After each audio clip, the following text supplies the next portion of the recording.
Shalom, damai di hati, saudara-saudaraku yang dikasihi dan diberkati oleh Tuhan kita Yesus Kristus. Senang sekali berjumpa hari ini, Selasa 5 Maret 2024. Kita berjumpa dalam program Renungan Harian Keluarga. Mari kita persiapkan hati dan pikiran kita untuk ada dalam persekutuan ini. Dan mengawalinya, mari kita berdoa. Kita berdoa. Bapa kami di dalam surga, terpuji Engkau Tuhan Allah di dalam Yesus Kristus Juru Selamat kami. Kami bersyukur karena Engkau Tuhan menganugerahkan hari baik bagi kami. Kami bersyukur pula Engkau memberikan kami kesempatan untuk menjalani kehidupan ini. Dan mendasari kehidupan ini tentu kami datang sujud sembah kepadamu Tuhan. Kami hendak membekali kehidupan kami dengan kebenaran firman-Mu. Terangi hati dan pikiran kami Bapa dengan kuasa Roh Kudus untuk memahami firman-Mu. Dalam nama Yesus kami berdoa. Amin.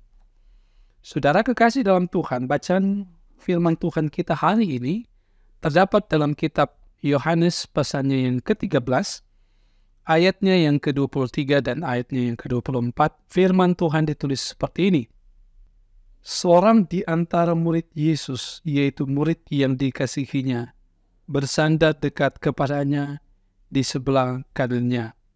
Kepada murid itu, Simon Petrus memberi isyarat dan berkata, "Tanyalah, siapa yang dimaksudkannya?"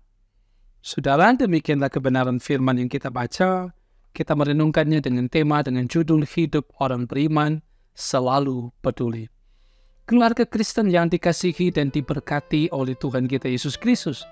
Salah satu reaksi terhadap pernyataan Yesus Kristus dalam ayat 21 adalah perasaan kaget atau terkejut.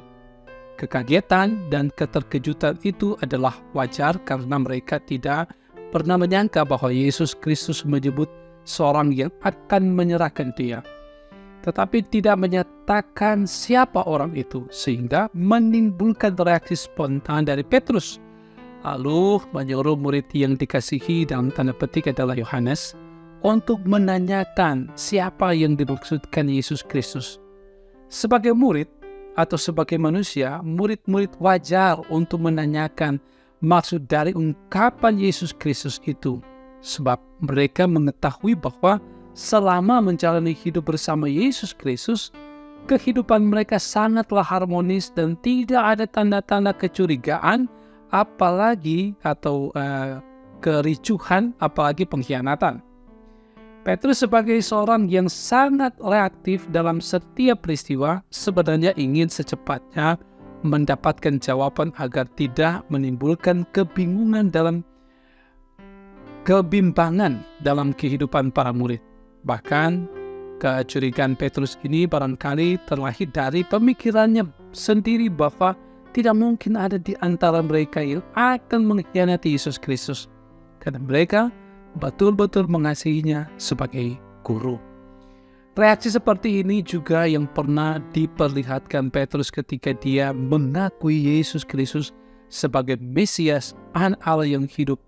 Yang karena itu Yesus memberi kepercayaan dan tanggung jawab kepadanya untuk melaksanakan misi kerajaan Allah di muka bumi ini.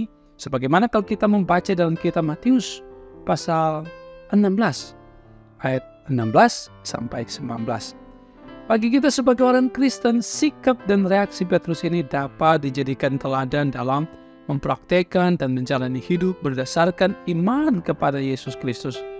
Sebab percaya kepada Yesus Kristus bukanlah iman yang statis atau status quo, tetapi aktif dan dinamis, yang mendorong kita untuk selalu bereaksi secara spontan, positif, jeli, dan ada rasa peduli terhadap sesuatu yang terjadi di sekitar kita, baik dalam persekutuan bergereja maupun bermasyarakat.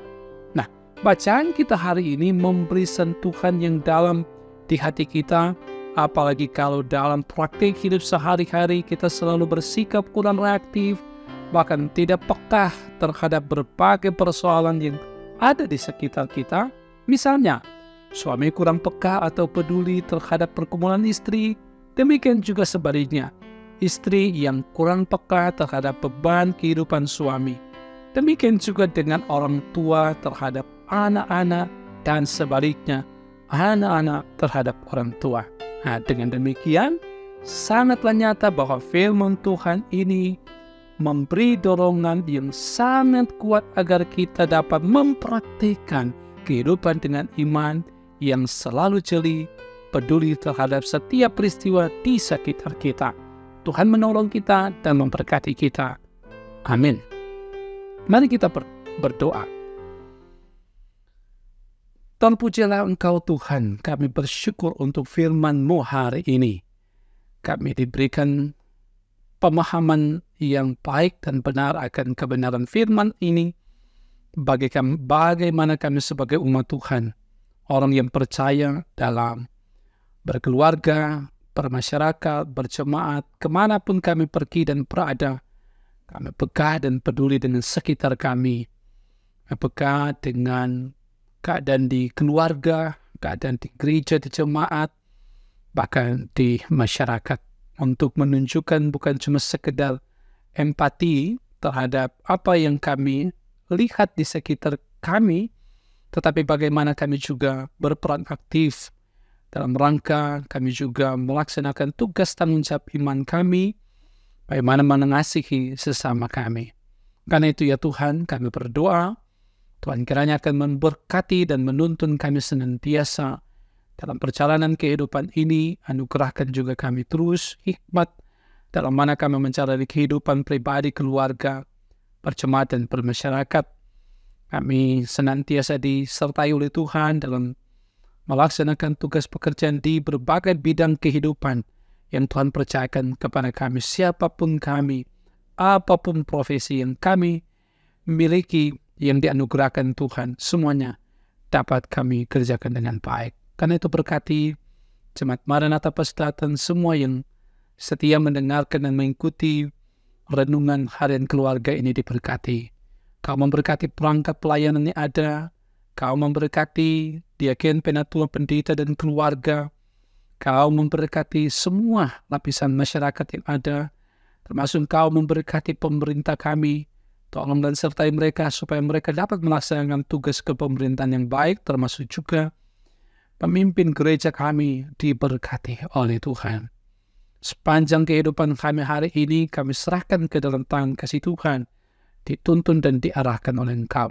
Kami yang bergumul dikuatkan iman, kami sabar dan tabah menghadapi setiap tantangan dan pergumulan, entahkah kami sakit, di rumah sakit, di rumah, atau dimanapun kami berada dalam berbagai kesulitan kehidupan. Kami percaya tangan kasih Tuhan menyertai dan menolong kami. Kalau kami ada dalam usia lanjut, ada sukacita, bahkan pun ketika kami ada dalam sukacita oleh karena berkat Tuhan dengan bertambah usia atau apapun yang membuat kami menikmati berkat Tuhan, biar sukacita itu selalu ada di dalam Engkau. Terpuji nama-Mu Bapa, dalam nama Tuhan Yesus kami berdoa. Amin. Saudaraku kekasih dalam Tuhan, demikianlah program Renungan Harian Keluarga di hari ini. Semoga memberkati saudara-saudara. Jangan lupa terus ikuti Renungan Harian Keluarga. Jangan lupa untuk juga like, subscribe, share, komen. Tuhan memberkati kita semua. Shalom, damai di hati.